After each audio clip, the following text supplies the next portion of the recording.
bonne année. Alors aujourd'hui on se retrouve pour une vidéo un petit peu particulière dans le sens où il y a beaucoup de gens qui ont été à la fois curieux et aventureux. Et par là, qu'est-ce que j'entends? À propos des S13, en effet, depuis quelques temps, sur les réseaux, sur YouTube, il y a certaines personnes qui viennent me voir et qui généralement me linkent vers une annonce Le Bon Coin, pour avoir des conseils sur des choses à vérifier et ce qu'il faudrait fiabiliser sur une S13. À l'achat en fait. Et vu que la demande se fait de plus en plus conséquente, on va pas se mentir, du coup je fais cette vidéo aujourd'hui qui s'intitule les points à vérifier avant l'achat d'une S13. Je ferai une autre vidéo qui arrivera normalement la semaine prochaine qui va détailler tout ce qu'il faut fiabiliser suivant votre utilisation, parce que ça c'est très important sur une S13 une fois que vous l'avez acheté du coup. Je vous retrouve dans quelques secondes, on va commencer parce que il y a un petit peu de boulot. Alors avant tout, je tiens juste à préciser, je suis pas mécano, j'ai quelques connaissances théoriques, bien sûr. Donc, ce que je vais dire dans cette vidéo, c'est pas 100%... Bon, des fois, il y a des trucs à prendre un petit peu avec des pincettes, mais c'est à peu près ce qui se dit en général sur les forums, même quand tu parles avec d'autres possesseurs de S13. Donc, s'il y a des connaisseurs de S13, des vrais gros connaisseurs des bibles de la S13 qui me regardent, déjà merci, c'est un honneur du coup. Dans les commentaires, si ça vous gêne pas, faites un pavé si j'ai fait quelques oublis ou si j'ai fait quelques écarts, donc j'épinglerai le commentaire du coup le plus intéressant s'il y en a bien sûr. Je voulais aussi en profiter pour dire que les points à vérifier avant d'acheter une S13, ça dépend de votre utilisation, ça dépend de ce que vous voulez en faire de la voiture en gros, parce qu'il y a ceux qui veulent rouler avec d'origine, en profiter d'origine sur route classique, en faire peut-être son daily, même si c'est pas une bonne idée. D'autres vont vouloir en faire des caisses de piste. D'autres vont peut-être swap. Du coup, dans les points à vérifier, certains se préoccuperont moins du CA18, certains se préoccuperont plus du châssis, même si du coup, ça c'est quand même le châssis, c'est la base, peu importe l'utilisation que vous en faites de la voiture. Donc, on va à peu près aborder ça dans la vidéo. Si vous voulez faire une caisse de piste, vous savez qu'il y a déjà pas mal de points où vous pouvez zapper. Et voilà. Donc, à tout à l'heure. Moi, il faut que j'essaie de sortir de la voiture.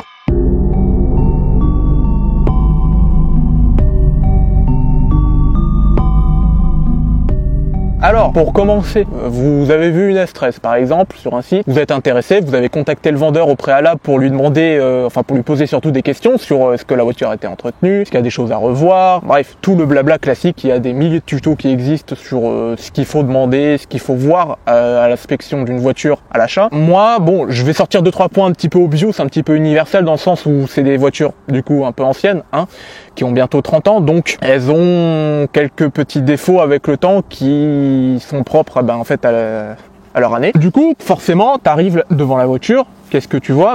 La voiture. Et du coup, il y a des choses à vérifier. Et quel est le point le plus majeur sur les voitures de cet âge-là? C'est la rouille. La rouille, la fameuse rouille, celle qui nous fait chier en fait. Quelques points à vérifier pour checker la rouille sur la voiture, les passages de roue, les bas de caisse et ensuite les longerons. Les longerons qui se situent sous la voiture. Longeron, structure de la voiture, donc vous comprenez que s'il y a de la rouille dessus, c'est pas top. Il y a deux types de rouille. La rouille de surface, ce léger petit film orange qu'on peut gratter et qu'on peut traiter facilement, qui n'a normalement pas beaucoup d'incidence. Et la rouille de l'enfer, la rouille perforante, celle où quand tu mets ton doigt, tu passes à travers. Je vous fais pas un dessin. S'il y a de la rouille perforante sur les longerons, donc sur la structure de la voiture, c'est la merde en fait. Fuyez, parce que la rouille, c'est un sacré budget, ça coûte très cher à réparer. Et c'est aussi du coup chiant à réparer. Et sur certains endroits de la voiture, pour peu qu'on n'ait pas les connaissances et qu'on connaît pas quelqu'un qui est vraiment fou en fait, c'est compliqué à réparer. Ce que je vous conseille aussi, c'est quand vous allez voir une voiture de cet âge-là plus ou moins, essayez d'amener un cric et des chandelles avec vous, levez-la en Y, checkez le dessous de la voiture, checkez le train arrière, le train avant, vous checkez s'il y a de la rouille, s'il y a de la perforante. Si par exemple il y a un petit point sur le bas de caisse, ça passe, c'est réparable plus ou moins facilement. Comptez environ 1000 € pour les deux bas de caisse s'il y a pas mal de rouille perforante pour que le carrossier puisse découper, traiter, ressouder une tôle par-dessus. Normalement au niveau de la rouille, extérieurement de ce qu'on peut voir directement, c'est à peu près tous les endroits à regarder. Checker aussi les passages de roue à l'avant et checker de l'autre côté, c'est obvious, ça concerne pas qu'à côté de la voiture. Du coup, on va passer à la suite. Donc, on va aller directement dans le coffre et on va voir ce qu'il y a à vérifier dans le coffre. Alors, dans le coffre, justement, on continue sur le chapitre de la rouille. Dans le coffre, on peut checker un peu la rouille. S'il y en a, bon, déjà, je vous fais pas un dessin. Le haillon, maladie DS13, classique, la rouille. Moi, j'ai un exemple, du coup, très visuel, hein.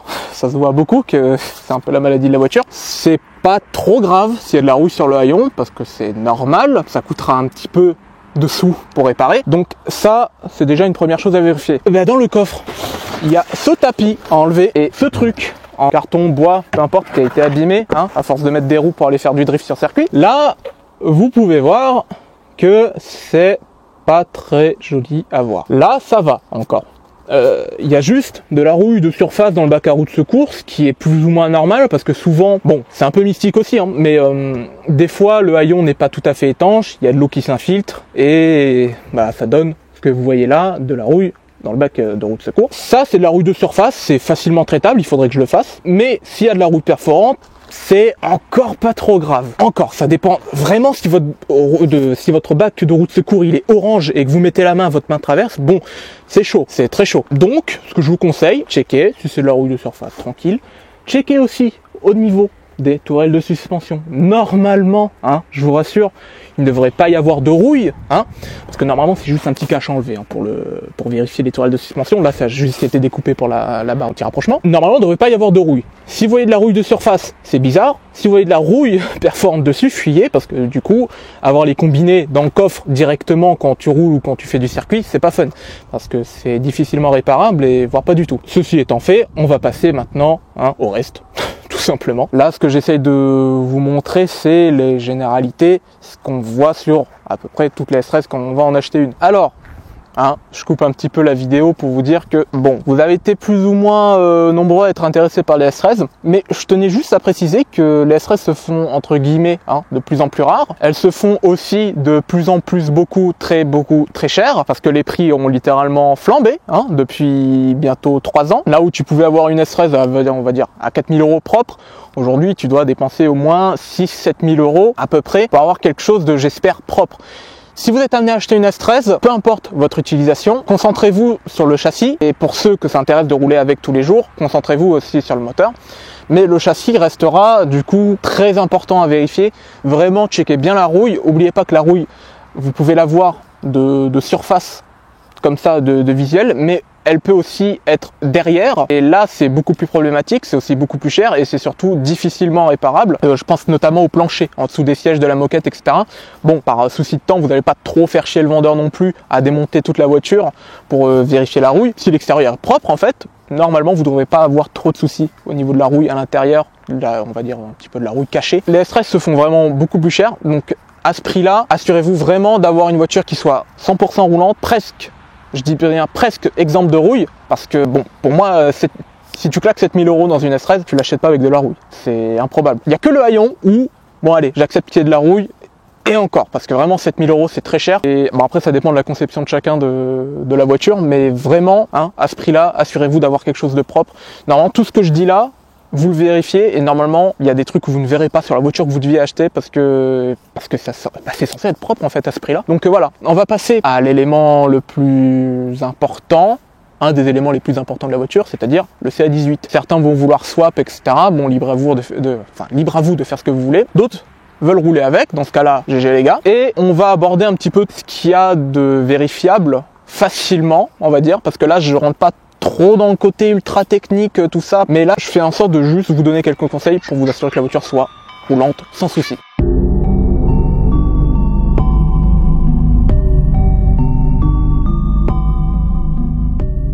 Alors, le CA18, le beau, le petit RB25. Du coup, ce qu'il y a à vérifier dessus, bon, normalement, ce que j'ai dit avant, c'est qu'à ce prix-là, vous êtes censé avoir quelque chose de presque nickel. Déjà, ce que vous pouvez faire avant, essayez de checker un peu le profil de celui qui vend la voiture.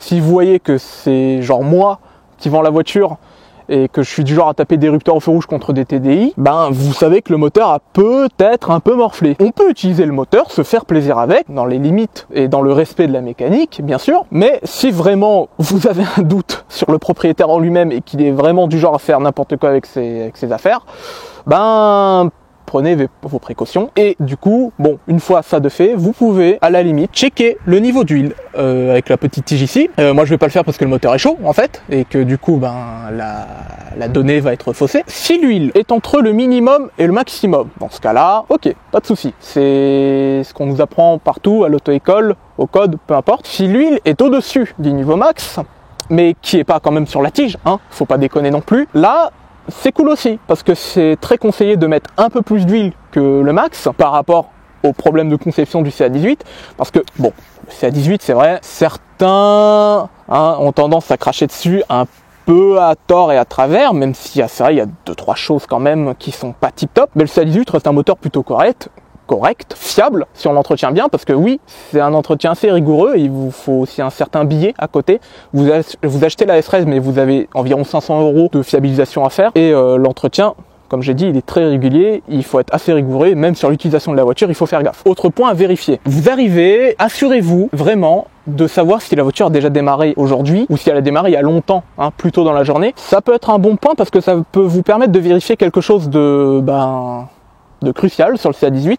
Ça va en parler à beaucoup d'entre vous, si vous connaissez un petit peu les S13, chat bielle, coussinet de bielle, clac clac clac, tout ça. Et en fait, au premier démarrage, il y a 2 types de bruits qui peuvent se produire, plus ou moins. L'un qui est un clac clac clac très rapide, qui correspond au poussoir hydraulique, dans ce cas-là, ce n'est pas très grave. Et un autre, un clac clac vraiment très distinct, où là, bon, ça veut dire qu'il y a un début de coussinet de bielle. Autre cas de figure, si le clac clac clac que vous entendez au démarrage, il est tout le temps, vous avez des coussinets de bielle à changer très rapidement. Vous ne pourrez pas prendre la route avec la voiture parce que ça abîme aussi le vilebrequin. Et le vilebrequin, 1600 € chez Nissan.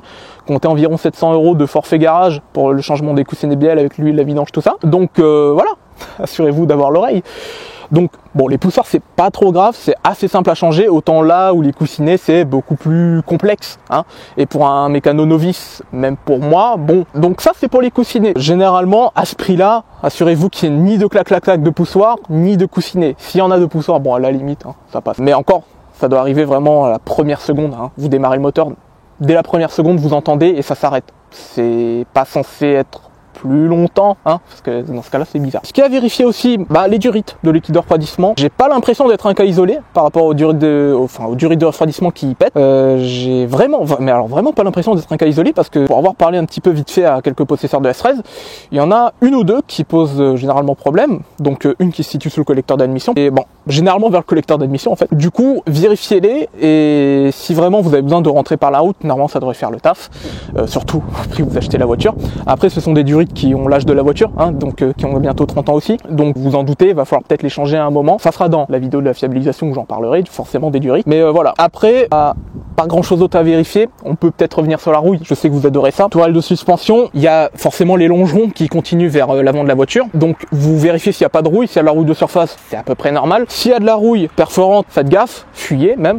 Dans ce cas-là, c'est à peu près tout pour le moteur. Il n'y a pas grand chose à vérifier, on va dire, parce que normalement à ce prix-là, vous êtes vraiment censé avoir quelque chose de propre et sans trop de soucis. C'est vraiment les choses les plus simples et les plus basiques à vérifier.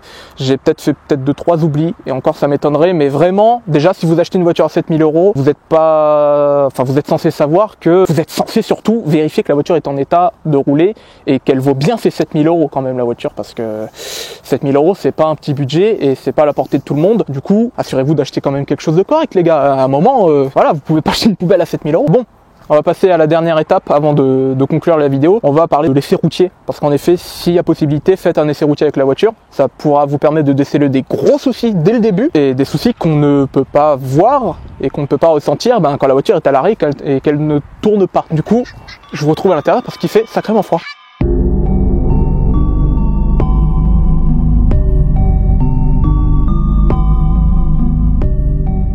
Alors, le test routier. Avant, bon, il y a des petits trucs à vérifier à l'intérieur, et encore, voilà, le compteur. Le compteur, c'est aussi une des maladies de la S13. Ce qui ne marche pas, en partie sur la S13, c'est le compteur de vitesse, celui qui indique la vitesse où vous allez, forcément. Là où sur S14, il me semble, c'est le contour qui ne fonctionne pas. Bon, c'est la magie de chez Nissan. Donc, vous faites le test routier, forcément, la boîte, vous essayez de voir si elle a pas un pet. Le frein à main, vous vérifiez s'il bloque bien, mais normalement, il devrait bien bloquer.